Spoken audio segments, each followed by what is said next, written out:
पिछली वाली वीडियो में हमने गुणों का वर्गीकरण देखा था और हम देखेंगे जो सार्थक गुण हैं जो 5 प्रकार के होते हैं उनको डिटेल में पढ़ना है। देखो हमारा सीक्वेंस वही रहेगा, पहले लाइन बाय लाइन बुक से पढ़ना है, फिर हमें क्या करना है, फिर इस जो मतलब कंक्लूजन होगा इसको मैंने यहाँ पर लिख दिया गया है, फिर यहाँ से इसको समझेंगे और फिर आपको ये पक्का याद हो जाएगा और आप एग्जाम में 5 नंबर 10 नंबर में कितने इसको ले सकते हो। देखो पहले तो ये देखना है सार्थक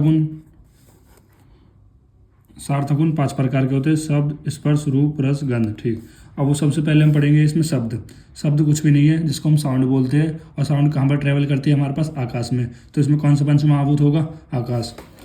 पहला पॉइंट ये हो गया। फिर पढ़ते हैं अब भाई, और आवाज़ को आप किससे सुनते हो, श्रोत्र इंद्रियों से सुनते हो, अपने कानों से सुनते हो, और कान कौन सी इंद्रिया है, श्रोत्र इंद्रिया।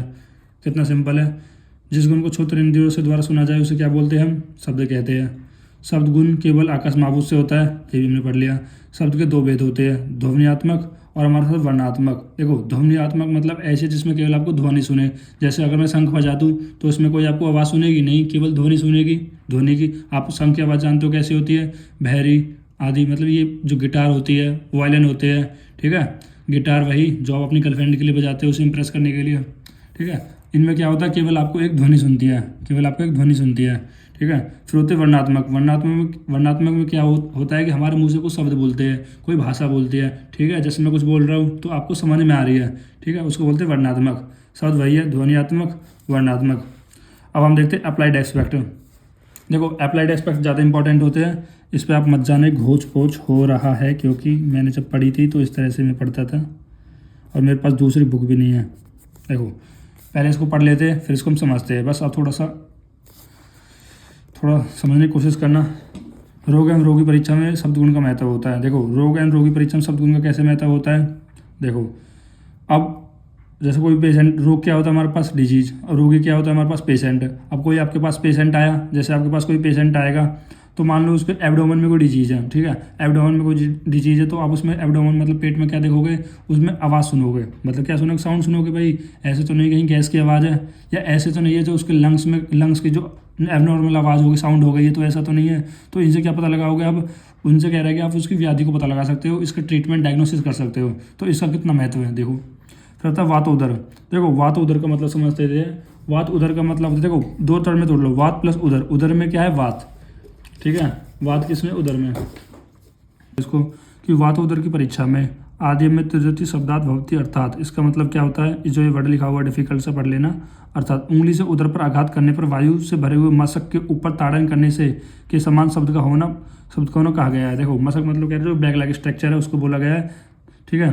ताड़न मतलब उसको बजाना, दबा प्रेस करना, मतलब कुछ नहीं है कि जो आपका उदर है उसमें आप उंगली से क्या कर रहे हो, प्रेस कर रहे हो। मतलब उंगली से जब आप प्रेस कर रहे हो तो उसमें एक आपको एक आवाज़ साउंड सुन रही है, जिससे आप आवाज़ से पता लगा रहे हो जो इसका उदर है उसमें क्या भरी हुई है, वात भरी हुई है। तो साउंड का कितना महत्व है। देखो चिकित्सक साउंड का कह रहा है कि फिर शब्द का कितना महत्व है चिकित्सा में, ठीक है। तीसरा है आटोप की परीक्षा में शब्द गुण पर आधारित है। देखो आटोप क्या होता है, हमारे पास कुछ नहीं है। आटोप मतलब जो वात है, वात क्या करता है, कोष्ठ में घूमता हुआ रहता है, ठीक है, जिससे क्या होता है, वात की वृद्धि हो जाती है, और कुछ नहीं है। आटोप मतलब जैसे ऑटो मतलब ऑटो है ना आपका, ऑटो मतलब जैसे ऑटो में आवाज़ आती है, उसी तरह से कोष्ठ में हमारे वात की वृद्धि होने पर उसी तरह से उधर में भी आवाज़ आती है। तो आप इसकी भी कह रहा है कि जब आप शब्द आदि सुनोगे तो इसकी परीक्षा कर सकते हो, डायग्नोसिस कर सकते हो, अच्छा एक ट्रीटमेंट लिख सकते हो उसके लिए। फिर आता है योगरंतर नकार ने अष्टविधि परीक्षा के अंतर्गत शब्द की परीक्षा उल्लेख है। देखो योगरंतर ने क्या है, जो योगर रतनकार ने क्या बताया, अष्टविध परीक्षा। अगर आपको अष्टविध परीक्षा नहीं पता तो मैं अष्टविध परीक्षा पर अगर आप कमेंट कर दोगे तो मैं पूरी डिटेल वीडियो बना दूंगा। बस मैं आपको अष्ट मतलब होता है 8, तो इनके 8 परीक्षा के नाम बता देता हूँ। जो पहला होता है नाड़ी, दूसरा होता है मल, तीसरा होता है मूत्र, चौथा होता है जीवा, फिर 5वां होता है स्पर्श, 6ठा होता है दिक्, फिर 7वां होता है आकृति, और 8वां होता है त्वक यानी स्किन। ये हमारे पास अष्टविध परीक्षा होते हैं। तो इनमें भी कह रहा है कि शब्द का महत्व है। कैसे महत्व शब्द का, देखो शब्द का महत्व ऐसे है, जैसे अब मल किस तरह से आ रहा है, मूत्र आपको किस तरह से आ रहा है, जैसे आप नाड़ी परीक्षा कर सकते हो। आप परीक्षण करते हो, देखो पहले तो नाड़ी छूने से पहले आप क्या करोगे, नाड़ी को छूओगे तो वो तो किस में आ जाएगी, हमारी स्पर्श इंद्रिय में आ जाएगी। लेकिन जब आप उससे एक आवाज़ आएगी, इससे एक आवाज़ आएगी, मतलब जो आपकी जो यहाँ पर रेडियल आर्टरी होती है ना, भाई रेडियल आर्टरी जाएगी, रेडियल आर्टरी की आवाज़ आएगी, तो उसको आप ऐसे सुनते हो, तो वो भी उसमें भी तो साउंड होती है, ठीक है। बस यही हो गया। फिर बताया जा रहा है स्टेथोस्कोप को हम क्यों यूज़ करते हैं। Stethoscope use to check the sound of the heart and lungs. अब स्टेथोस्कोप हम यूज़ करते हैं हार्ट और लंग्स की साउंड सुनने के लिए। Normal sound indicate normal functioning of both the organ. अगर कह रहा है कि हार्ट और लंग्स की नॉर्मल साउंड आ रही है तो इससे इंडिकेट होता है कि ये दोनों ठीक है। अगर नॉर्मल साउंड नहीं आ रही, नॉर्मल से अलग आ रही है, तो कुछ दिक्कत है। In ultrasound examination sounds wave are use to detect change in the appearance और size of organ and tissue. देखो, जब अल्ट्रासाउंड होता है तो उसमें क्या होता है, कुछ वेव्स होती है जो ऑर्गन को डिटेक्ट करती है अंदर से। सही, जैसे ऑर्गन साइज बढ़ तो नहीं गया, कम तो नहीं होगा, टिश्यू लेवल डैमेज तो नहीं गया, फिर टिश्यू में जो सेल्स है उनमें कोई दिक्कत तो नहीं आ गई है, या कुछ जो वेसल्स है उनमें कहीं रुकावट तो नहीं आ गई है, कुछ कैल्शियम डिपॉजिट वगैरह कुछ डिपॉजिट तो नहीं हो गया, इनको डिटेक्ट कर लेता है। एबनॉर्मल जो मास ग्रोथ हो रही है इसको डिटेक्ट कर लेता है किसके, अल्ट्रासाउंड की मदद से। फिर आता है percussion. Percussion examination done with the help of the sound. Percussion भी कैसे करते हैं हम, साउंड की हेल्प से ही करते हैं। देखो चार स्टेप होते हैं, इंसिजर पाल्पेशन, प्रकर्षण, और एक और स्टेप होता है हमारे पास ऑस्कल्टेशन। ये हमारे पास 4 स्टेप होते हैं। तो इन सब कह रहा है किसी भी डायग्नोसिस करते, देखो इसे हम आगे पढ़ेंगे। It is matter to trapping a surface of the determine underlining structure. 4 type of sound are used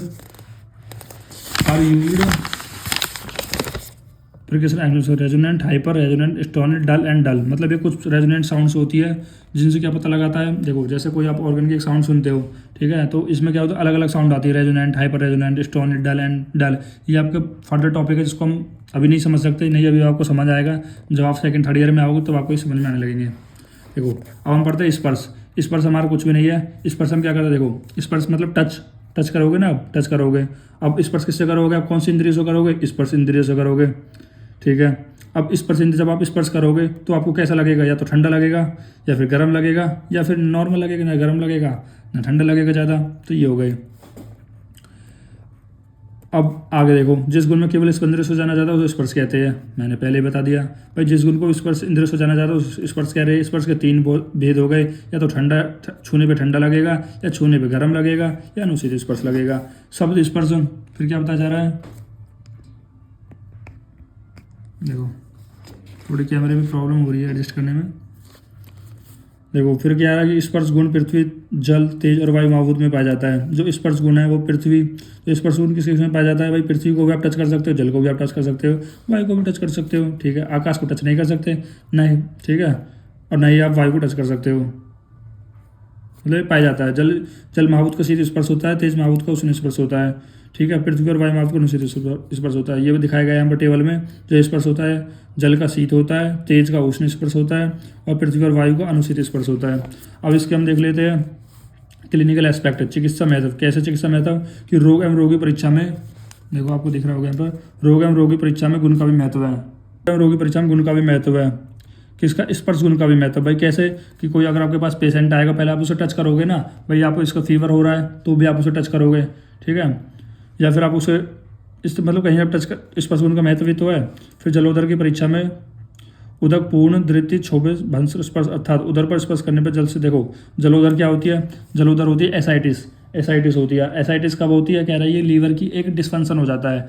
liver में कह रहा है कई प्रकार के प्रोटीन होते हैं, जिनमें से एक प्रोटीन एल्बुमिन होता है। अब एल्बुमिन क्या करता है, जो ऑस्मोटिक प्रेशर होता है, ऑस्मोटिक बैलेंस होता है, उसको मेंटेन कर रखता है। लेकिन एल्बुमिन ही कह रहा है गड़बड़ आ जाएगा लीवर के, लीवर का डिस्फंक्शन की वजह से एल्बुमिन गड़बड़ा गया तो यानी जो हमारा ऑस्मोटिक जो BCOP था, उस जो एल्बुमिन मेंटेन कर रखा था वो मेंटेन नहीं होगा, यानी होगा क्या, कुछ नहीं होगा, लीवर में पानी भर जाएगा, जिसको हम बोलते हैं जलो उधर।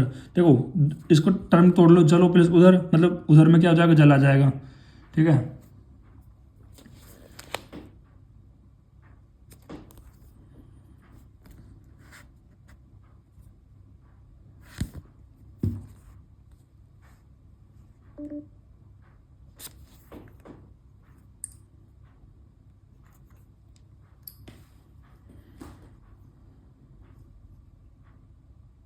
जलो प्लस उधर, मतलब जल में जब उधर भर जाता है, कैसे भर जाता है, कुछ नहीं है, उसमें जब लीवर डिस्फंक्शन हो जाता है जिसकी वजह से एल्यूमिनियम गड़बड़ा जाता है, और एल्यूमिनियम के गड़बड़ाने की वजह से ऑस्मोटिक बैलेंस नहीं बन पाता, जिसकी वजह से पेट में पानी भर जाता है। अब क्या बताया जा रहा है कि उदर पर स्पर्श करने पर जल से भरे हुए मस्क के समान उदर में क्षोभ का ज्ञान होता है। मतलब जब आप किसी को पेट को टच करोगे तो उसका पेट फूला फूला हुआ लगेगा, ठीक है, और इससे आप पता लगा सकते हो इसके पेट में क्या हो जाएगा, इसमें पेट में पानी भर गया है। तो आपने क्या किया, स्पर्श से भी कह रहा है कि आपने पता लगा लिया, ठीक है। और जलोदर को एक और बोलते हैं फॉल्स सूडो प्रेगनेंसी, जिसमें क्या होता है भाई पेट फूल जाता है तो आपको जनरली क्या लगेगा कि प्रेग्नेंट हो गया, लेकिन प्रेग्नेंट नहीं होता, उनको एक बीमारी है जिसको बोलते हैं एसाइटिस या जलोदर। अब तीसरा पॉइंट क्या है कि ज्वर की परीक्षा में स्पर्श से की जाती है। जो ज्वर की परीक्षा है वो किससे की जाती है? स्पर्श से। कैसे भाई? स्पर्श से कैसे? कुछ नहीं है कि जब ये तो आप जानते ही हो, जब भी आपके डॉक्टर के पास जाता है तो वो आपके हाथ को चेक करता है। अगर आपके हाथ को नाड़ी को चेक करता है, अगर नाड़ी ज़्यादा तेज मतलब ज़्यादा तेज धड़क रही है तो इससे क्या पता लगता है? इसको बुखार है। ठीक है। और योगरांतर ने अष्टविधि परीक्षा में अंतर्गत स्पर्श परीक्षा का उल्लेख किया है। नाड़ी परीक्षा में स्पर्श पर आधारित है। जो नाड़ी परीक्षा वो भी किस पर आधारित है? नाड़ी परीक्षा स्पर्श पर आधारित है, क्योंकि आप स्पर्श करोगे तभी तो आपको कुछ पता लगेगा।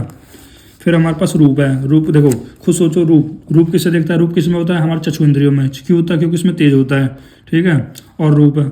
फिर आगे देखते हैं, जिस गुण को केवल चक्षु इंद्रियों से जाना जाता है उसे रूप कहते हैं। रूप के कितने भेद होते हैं? 7। शुक्ल मतलब व्हाइट, नील मतलब ब्लू, पीत मतलब येलो, रक्त मतलब रेडिश, हरित मतलब ये ग्रीन, और कपिस मतलब ब्राउन, और चित्र मतलब डिफरेंट शेप होते हैं उसके, या फिर हाइपर पिगमेंटेशन जैसे होता है चितकबरा। या फिर आपने किसी व्यक्ति में 2-3 कलर देखे होंगे भाई, मतलब पैचेस से बन जाते हैं, जो एक वाइट सा हो जाता है, एक ब्राउन सा हो जाता है, इस तरह से। फिर रूप गुण पृथ्वी, जल और तेज महाभूतों में पाया जाता है। जो रूप गुण है, रूप गुण किस किस में होगा? पृथ्वी में भी होगा रूप गुण। देखो, रूप पृथ्वी में भी होगा, जल में भी होगा, तेज महाभूतों में भी होगा। ठीक है। जो जैसे हमारे पास स्पर्श में थे सेम ऐसे ही रूप में है। पृथ्वी महाभूत 7 रूप होते हैं। पृथ्वी महाभूत हमने पहले भी देखा था जब द्रव्यगुण चैप्टर पढ़े थे, कितने होते हैं? 7 रूप होते हैं। सेम वही है, शुक्ल नील पीत रूप, तो यही है। जल महाभूत का कैसा होता है? अभास्वर शुक्ल रूप। अभास्वर शुक्ल रूप का मतलब क्या होता है? भास्वर शुक्ल रूप का मतलब होता है इसमें शाइनिंग नहीं होती, जबकि तेज में क्या होते हैं? भास्वर शुक्ल रूप मतलब एक शाइनिंग होती है। अब हम पढ़ते हैं क्या? Applied aspect. कह रहा है कि रूप का अप्लाइड एस्पेक्ट क्या है? भाई रोग एवं रोगी परीक्षा में गुण का भी महत्व रहता है। भाई रूप क्या है? भाई किसी का आप रूप देखोगे जब तो आपको पता लगा, आप कहीं ज़्यादा कट लग गया, कहीं कट लग गया, इसकी स्किन के कलर को देखकर, इसके रूप को देखकर। ठीक है। पतला है, मोटा है, तो इनसे भी क्या कर सकते हो आप? डायग्नोसिस कर सकते हो, पता लगा सकते हो। चिकित्सा महत्व है इनमें भी। जैसे कामला मतलब कुछ नहीं, जॉइंडिस के बारे में बात कर रहा है, जॉइंडिस के लक्षणों में। ठीक है। हरिद्र द्योतक नखानन अर्थात त्वचा, नख और मुख और कवन हरिद्रा के समान हो जाता है। हरिद्रा मतलब हरा, हरिद्रा मतलब सॉरी हरा नहीं, येलो। हरिद्रा मतलब कैसे होता है? येलो होता है। मतलब इनमें होता क्या है? जब भी जॉइंडिस होता है तो इनमें किसका? हमारे स्किन का कलर, हमारे नख यानी नेल्स का कलर, मुख यानी फेस का जो कलर होता है वो कैसा हो जाता है? पीला हो जाता है। तो इनके लक्षणों को देखकर भी आप क्या बता सकते हैं? जॉइंडिस बता सकते हो। फिर तीसरा होता है भेक वर्ण। भेक वर्ण में क्या होता है? अर्थात वर्षाकालीन मेंढक का शरीर के वर्ण के समान कहा गया है। इनकी परीक्षा रूप गुण की सहायता से की जाती है। देखो, भेकवर्ण एक व्याधि होती है जिसमें कह रहा है कि पेशेंट का जो कलर है वो कैसे हो जाता है? मेंढक की तरह हो जाता है। फिर चौथा पॉइंट है कि योगरंतर ने क्या बताया था? अष्टविध परीक्षा बताई थी। ठीक है। और आकृति की परीक्षा रूप के आधार पर की जाती है। आकृति मतलब उनके स्ट्रक्चर को देखकर। ठीक है। इनकी फिजिक को देखकर जो परीक्षा की जा रही है, मतलब इंस्पेक्शन। स्पर्श में रूप में क्या कर रहे हैं? इंस्पेक्शन कर रहे हैं। ठीक है।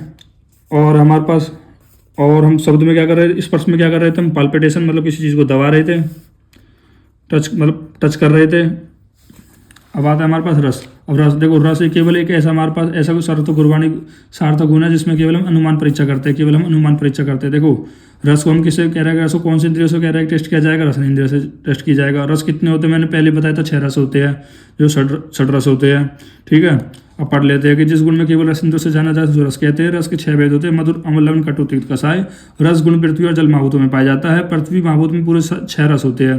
देखो, रस गुण में क्या होते हैं? पृथ्वी होते हैं, जल महाभूत होते हैं। और पृथ्वी महाभूत में कितने होंगे? टोटल 6 रस होंगे। ठीक है। जल में केवल कितना होगा? जल में देखो, पृथ्वी में 6 रस होंगे, जबकि जल में केवल मधुर रस होगा। आधुनिक विज्ञान 5 रसों को मानता है। ठीक है। जो हमारे मॉडर्न साइंस है वो तिक्त रस को नहीं मानती है, जबकि आयुर्वेद है वो 6 रस को मानता है। अब कह रहा है कि देखो, मेन इसमें इंपॉर्टेंट है हमारा अप्लाइड एस्पेक्ट। तो अब देखो, रस का क्या अप्लाइड एस्पेक्ट है? भाई रोग एवं रोगी परीक्षा में गुण का भी महत्व है, रस गुण का भी महत्व है। कैसे? भाई प्रेम मतलब डायबिटीज होती है। डायबिटीज में क्या होता है कि जब भी कोई पेशेंट होता है जो डायबिटीज का, वो क्या करता है? यूरिन करता है, तो उसके यूरिन पे चेटे लग जाती है, जिससे हम क्या पता लगा सकते हैं? उसके रस यानी कि उसके मूत्र को देख के पता लगा सकते हैं कि उसको क्या है? डायबिटीज है। तो यही अर्थात शरीर मूत्र में भौर या चीटियां का चलना कहा गया। शरीर मूत्र के रस में कारण ही चीटियां आदि आकर्षित है। इस प्रकार प्रेम व्याधि का निदान रस गुणों के आधार पर किया जा सकता है। ठीक है। निदान मतलब इस व्याधि का डायग्नोसिस कर सकते हैं, मतलब पता लगा सकते हैं। योगांतर के अष्टविधि परीक्षा में अंतर्गत जीवा परीक्षा में जीवा का सम श्रमता ससत उसकी रसज्ञता का परीक्षण होता है। मतलब कुछ भी नहीं है कि कभी कभी डॉक्टर क्या करते हैं? आपकी जीवा को देखते हैं, तो जीवा को देख के क्या पता लगाते हैं कि अगर जीवा सूखी हुई है तो आपके वाटर की कमी है, अगर जीवा सूखी नहीं है तो हाइड्रेटेड डिहाइड्रेटेड पता लगा सकते हैं। जब तो कहते हैं ना जीभ दिखाओ, या फिर जीभ से एक और भी पता लगा सकते हो कि जब टंग आपको देखते हैं, अगर टंग पे कह रहा है कि आपको कोटिंग मिल गई, मतलब जो वाइट सा होता है, अगर वो कोटिंग मिल गई तो इससे ये पता चल जाएगा कि आपका खाना अच्छे से नहीं पच रहा है, तो इससे भी आप पता लगा सकते हो। फिर पाँचवा होता है हमारे पास गंध। गंध में क्या है, जिस गुण को घ्राण गंध है भाई, गंध को स्मेल किससे सूंघोगे आप, अपनी नोज से सूंघोगे, और नोज को कौन सी इंद्रिय बोला जाता है, घ्राण इंद्रिय बोला जाता है। ठीक है, अब जो हमारी स्मेल आएगी, मतलब जो भी आपको गंध आएगी, वो दो प्रकार की हो सकती है, या तो अच्छी होगी या बुरी होगी। ठीक है, और गंध में केवल एक ही महाभूत होता है, आप सब जानते हो कौन सा, पृथ्वी। क्योंकि पृथ्वी में क्या होती है, गंध होती है। तो पढ़ लो, जिस गुण को घ्राण इंद्रिय जाने जैसे पृथ्वी कहते हैं। गंध के दो भेद होते हैं, सुरभि यानी सुगंध, और असुरभि यानी दुर्गंध। गंध गुण केवल पृथ्वी महाभूत में पाया जाता है। देखो, गंध दो प्रकार के, सुरभि सुगंध, और हमारे पास असुरभि। देखो, रोग एवं रोगी परीक्षा में गंध का महत्व देखते हैं। कैसे है भाई, रोग मतलब क्या हो जाएगा हमारे पास, रोग मतलब डिजीज हो जाएगा, रोगी मतलब पेशेंट हो जाएगा। अगर किसी पेशेंट के मुंह में से स्मेल आ रही है तो आप क्या पता लगा सकते हो कि उसको जो खाना है वो अभी अच्छे से पचा नहीं है। दूसरा होता है रक्तपित्त। भाई रक्तपित्त क्या है, इसका रक्तपित्त एक व्याधि है जिसका निदान हम गंध गुण के आधार पर कर सकते हैं। कैसे कर सकते हैं कि यदि किसी पेशेंट के मुंह में से कह रहे हैं कि मुख में से लोहा, रक्त, मछली और आम रस की गंध की समान गुण निकलती है, ठीक है, तो हम कह सकते हैं उसको, इसका मतलब व्याधि का हम निदान गंध गुण के द्वारा कर सकते हैं। फिर तीसरा है, आचार्य सुश्रुत ने वर्ण गंध का उल्लेख किया है। ठीक है, आचार्य सुश्रुत ने वर्ण गंध का भी उल्लेख किया है। वर्ण मतलब कह रहा है कि जो हमारा कट है, घाव लग जाता है ना, घाव बन जाता है, तो उसमें से भी एक स्मेल आती है। फिर चौथा है कि द्रव्य और धातु परीक्षा में कर्पूर संधि और गोमूत्र आदि शब्दों का वर्णन है। थैंक यू गाइस, अगर वीडियो अच्छी लगी हो तो जरूर लाइक करें। इसका कंक्लूजन देख लेते हैं कि क्या जो सार्थक गुण कौन कौन से होते हैं, शब्द, स्पर्श, रूप, रस और गंध। पहला इसमें गंध होता है। ठीक है, शब्द आप किसे सुनते हो, छोत्र इंद्रियों से, स्पर्श को स्पर्श इंद्रियों से, रूप को चक्षु इंद्रियों से देखते हो, रस को चखते हो रसन इंद्रियों से, गंध को हम सूंघते हैं घ्राण इंद्रियों से। ठीक है, अब इसमें कौन कौन से महाभूत होते हैं। अब शब्द में आप आकाश महाभूत ऐसे बोल सकते हो, नहीं तो महाभूत, यानी शब्द में कौन सा होता है, आकाश। और स्पर्श में कौन कौन से महाभूत होते हैं, अग्नि, जल और पृथ्वी। रूप में भी अग्नि, जल और पृथ्वी। रस में पृथ्वी और जल होता है। गंध में पृथ्वी होती है। और रूप, और आप जानते हो आकाश कोई रूप नहीं होता, जबकि स्पर्श यानी जो अग्नि, जल और पृथ्वी है, इन महाभूतों कैसे कैसे रूप हो सकते हैं। अग्नि कह रहा है कि आपको गर्म लगेगी, जल आपको ठंडा लगेगा, पृथ्वी आपको ना ज़्यादा ठंडी ना ज़्यादा गर्म। यहाँ पर अग्नि आपको देखो रूप में कह रहा है जो अग्नि होगी, देखो अग्नि यहाँ पर स्पर्श इंद्रिय अलग, स्पर्श की अग्नि अलग थी, और यह स्पर्श का जो रूप था वो अलग था, और यहाँ पर जो रूप होगा वो अलग होगा। कैसे, मतलब देखो चक्षु इंद्रिय को जो तेज है हमारे पास कैसा होगा, भास्वर शुक्ल होगा। ठीक है, अग्नि का जो भास्वर शुक्ल होगा, देखो यहाँ पर रूप इस अग्नि का है, तो रूप कैसा होगा, अग्नि का भास्वर शुक्ल होगा, मतलब शाइनिंग वाला होगा। और जल का कोई शाइनिंग वाला नहीं होगा। और पृथ्वी में कह रहा है कि हमारे पास सातों रूप होते हैं, वही होते हैं ना, शुक्ल, हरित, श्वेत, ठीक है, चित्र, ये सारे रूप हो जाते हैं। फिर देखो, और रस का कह रहा है कि यहाँ पर कह रहा है रस का आगे कोई फर्दर, रस का कह रहा है यहाँ पर कोई रूप नहीं बताया गया है। जबकि कह रहा है गंध का जो रूप है हमारे पास, मतलब इसमें गंध में जो पृथ्वी है तो गंध कैसे आएगी, इसमें गंध बता दिया गया केवल। भेद कैसे बताए कि भेद मतलब दो शब्द होते हैं, ध्वनियात्मक और वर्णात्मक। और स्पर्श इसमें कह रहा है, इसमें कैसा होता है, इसमें कह रहा है कैसे भेद बताए गए हैं। बस क्या तो तीन वे होते हैं हमारे पास, कैसे, उष्ण शीत, अनुष्णशीत, ये सेम यहीं पर लिखे गए हैं। और यहाँ पर कह रहा है कि भेद की, क्या देखो रूप कितने भेद बताए गए, सात रूप बताए गए भाई। और यहाँ पर रस का कह रहा है कि 6 भेद बताए गए हमारे पास, षड्रस, मधुर, अम्ल, कटु, तिक्त, कषाय। और गंध 2 होती है, तो सुरभि या फिर दुर्गंध। Thank you guys.